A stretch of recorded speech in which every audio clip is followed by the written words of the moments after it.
Crowfoot Electrical, Ben speaking. I'm an electrician. I don't normally do houses.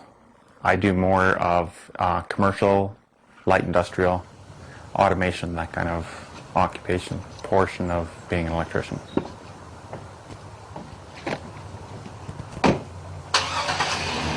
There's an opportunity to become your own employer as time goes by, after you pick up the different skill sets involved in the whole aspect, because I now work out of my house. I freelance. I have a number of different clients that I go call on, but I'm doing mostly maintenance for these people. They'll call me up with certain problems and I'll come in and try and solve them for them. A lot of people have the perception that an electrician wires houses. That's not always the case. There's all kinds of situations you can move into away from wiring houses. As an electrician, you can move into doing more commercial buildings, which have energy-saving packages going into them as well. And what I do is the commercial end, as well as light industrial, where you go into plants and set up manufacturing plants and start automating the plants so that they can be more productive.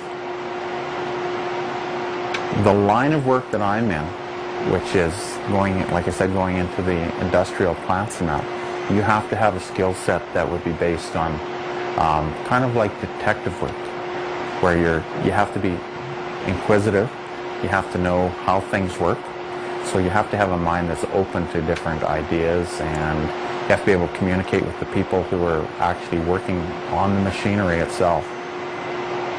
The educational background behind an electrical apprenticeship is, I think, bare minimum you have to have a grade 10, but I would suggest having grade 12 and concentrate on the math aspect of it. After the high school aspect, you'll enter into an apprenticeship program which is registered through the province with through a company that you're working for that will enable you to go through 4 years of training, and in the end result, when you're going through for your journeyman certificate, you also write a certificate that's good for across Canada, which will give you a red seal on your journeyman certificate, which will allow you to work anywhere across Canada.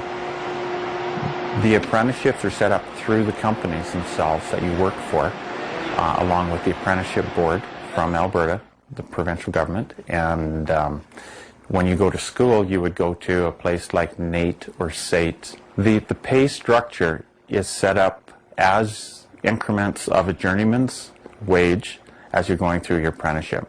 And a journeyman in Alberta right now in Calgary is earning anywhere between $28, $29 per hour. Typically, a company will pick up the cost of the major tools such as drills, cords, knockout cutters, that type of cost, the more expensive items, but it'll lay on the shoulders of the apprentice to purchase his own hand tools, which are a kit, something like this, which will involve hammers, pliers of different sizes and sorts, screwdrivers, levels, that type of application. I have to outsource a lot of parts and materials, and when I do that, a lot of the situation, because they're specialty machinery, I have to go to I'm putting together a control cabinet, find the parts in Germany or the eastern part of Canada. A lot of the stuff comes from the eastern part of Canada, and if I can't get their machines up and running because of parts I have to have brought into Western Canada, and they're only available in the east, it creates downtime for the manufacturers. A good day on my job is when I go into a plant that has a problem with one of their machines, and I can go in and figure out what the problem is, fix it in a timely manner, and go, yes, man one, machine nothing.